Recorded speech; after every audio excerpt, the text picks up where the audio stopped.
Ela gosta desse, né? Ó, dá uma olhadinha, ó.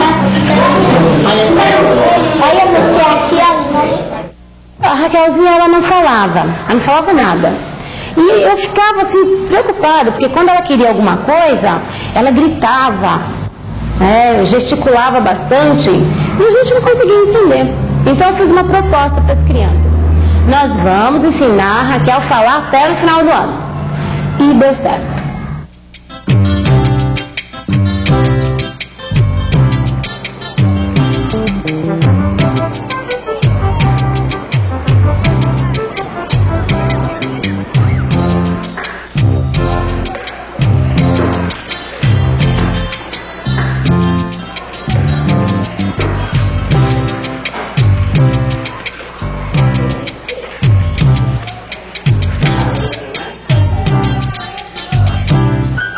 As pessoas como eu, que desafiam a deficiência mental, aprendem a conviver com as inseguranças das pessoas.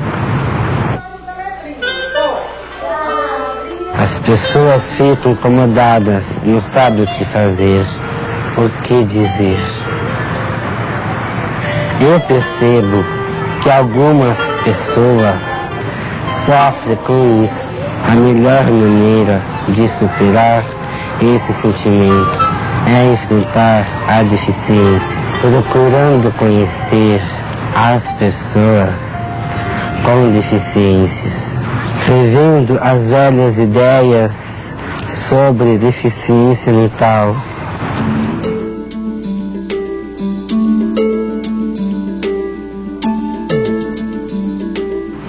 Uma pessoa deficiente mental é diferente. Seu lado intelectual é afetado. Não existe cura porque a deficiência mental não é doença. Mas a gente tem a capacidade de aprender. Deficientes mentais demoram um pouco mais para aprender. Mas a gente gosta de aprender. E de preferência com as outras pessoas.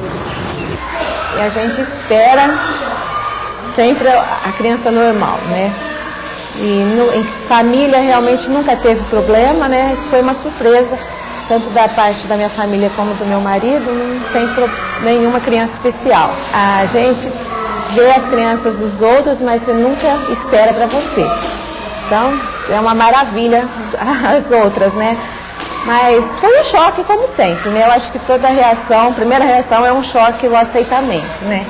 Por ser a gente, assim, um casal novo, né? E você não sabe o problema, na hora você não sabe o que causa. Muitas deficiências podem ser prevenidas. É por isso que é muito importante conhecer as causas.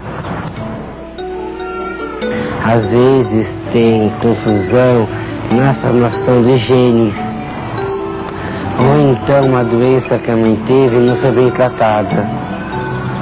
Excesso de fumo, bebida alcoólica e certos medicamentos. Essas situações ameaçam a formação do feto e da saúde da mãe. Mas tem outras situações que não dependem tanto dos pais. É o caso de um lugar como esse. Aqui não existe o saneamento básico. A população que vive num lugar assim pode pegar alguma doença. A água e os alimentos podem ser contaminados. É por isso que é importante exigir que o governo cuide do lugar onde vivemos. Nas televisões e nos jornais tem sempre notícias desagradáveis sobre os hospitais e as maternidades. O atendimento, na maioria das vezes, é péssimo. O parto nessas condições é um risco para a criança e para a mãe. Há leis para que todos tenham um bom atendimento médico. Direito a testes e mostra se o bebê terá algum problema. Dia de saída, o médico pediatra do hospital veio e falou conosco que a minha criança era uma criança especial. Inclusive ele usou um termo assim que me chocou, que ela era mongol. Esse foi o termo. Então aí me chocou, porque eu não conhecia esse termo novo da síndrome de Down. Então aí foi um arraso. Então aí nós conversamos com ele, ele falou assim, não, isso aí a gente vai conversar, vamos fazer uma série de exames para confirmar. Eu falei, confirmar não, doutor, o senhor tenha certeza, o senhor está há quanto tempo nesse ramo aí? O senhor sabe, pode falar a verdade. Algumas pessoas acham que a deficiência mental é sempre hereditária, mas nem sempre ela é. Na minha família, por exemplo, não tem mais ninguém que tenha a síndrome de Down. De qualquer forma, há vários exames que comprovam algumas deficiências. Alguns antes da criança nascer e outros depois que a criança nasceu. Por exemplo, o exame do pezinho.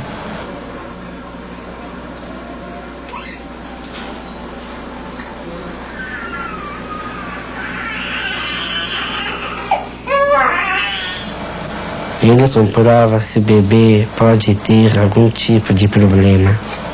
Esse exame é obrigatório em todo o Brasil. Só para lembrar uma conquista da cidadania.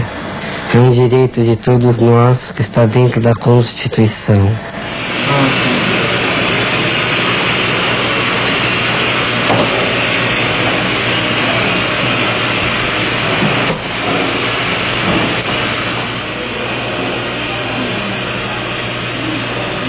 A criança tem algum atraso, esse atraso tem que ser detectado o mais precoce possível.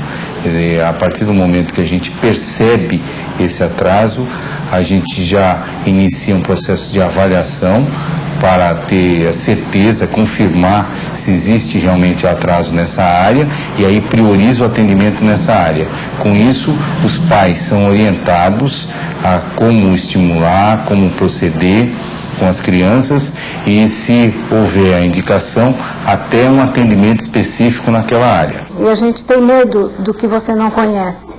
E como eu não conhecia o que era a síndrome, realmente no começo eu fiquei com muito medo. E você, quando você tem medo da coisa, você até às vezes tenta se afastar um pouco, né? Mas depois eu vi que não era bem por esse lado, que a gente tinha aqui a luta. Os pesquisadores da deficiência mental observaram um fato curioso. Em comunidades com pouca competição e exigências, a aceitação de deficientes é mais fácil. A integração dos deficientes nesses lugares é natural. Eles conseguem aprender e se desenvolvem, e conseguem se relacionar com os outros. São pessoas úteis e, na maioria das vezes, conseguem trabalhar.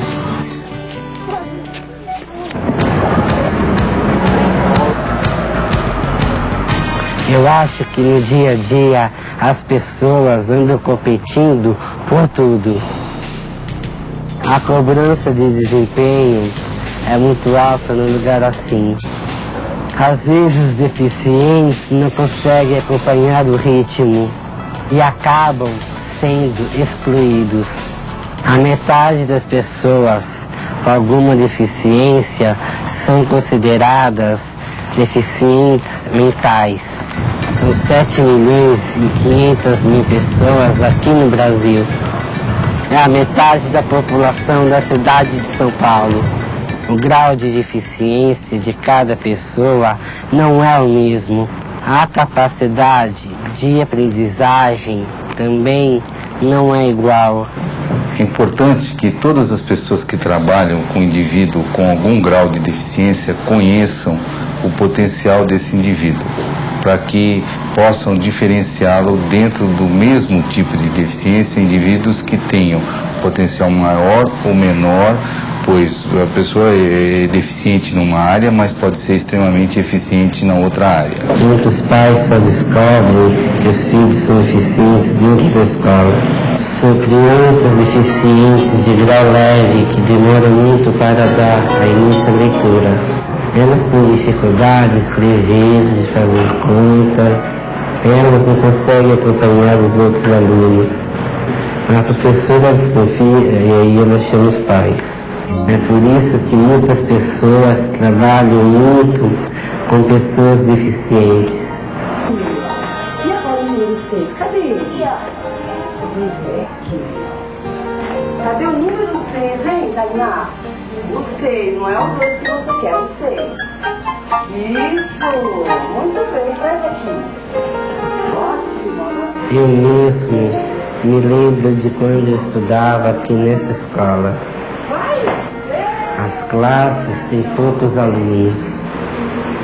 Os professores são profissionais e especializados no ramo da deficiência mental. Nem a criança com deficiência mental está preparada para a escola e a escola também não está preparada para atender essa criança. Mas, lamentavelmente, a nossa estrutura educacional ainda não está preparada para dar para o aluno especial, principalmente o aluno com deficiência mental, o atendimento que ele precisa numa classe do ensino regular. 3, 7 e no cérebro. Vamos procurar com 3? Qual que você acha que tem 3? Vai. Eu acho que todas as escolas deveriam aceitar alunos deficientes e não deficientes dentro de uma mesma classe. Alguns deficientes mentais iam achar difícil estudar com pessoas não deficientes. Eu acho que a maioria não teria problemas de se adaptar. A gente também começou a refletir sobre a nossa visão. Eu acho que houve um crescimento, como eu já disse para você, em relação à nossa visão. E nas discussões a gente viu que nós também víamos a criança preocupados apenas em estar trabalhando as dificuldades das crianças que vinham para cá, sabe? E esquecíamos do potencial dela. Que hoje, com essa integração, a gente está mais preocupado com o potencial, com o que ela é capaz, sabe? Então a gente dava acima de técnico mesmo, né? A criança chegava, a gente avaliava, não, ela tem dificuldade nessa área, naquela área, sabe? E ficava só nisso, a gente esquecia de ver o potencial delas, sabe? Então foi uma das coisas que nós mudamos, sabe? E com a ida dessas crianças para a escola, sabe? As dificuldades acho que ficaram pequenas lá. Sabe? Eu acho que com os conteúdos pedagógicos dentro de sala, poderia-se trabalhar as dificuldades, mas não esquecendo do potencial dela, sabe? Então foi um dos grandes crescimentos nossos também, dentro da nossa visão profissional. Este livro que eu estou escrevendo retrata a minha luta com a deficiência mental. Espero que a nossa conversa tenha te ajudado a entender melhor a respeito da deficiência mental.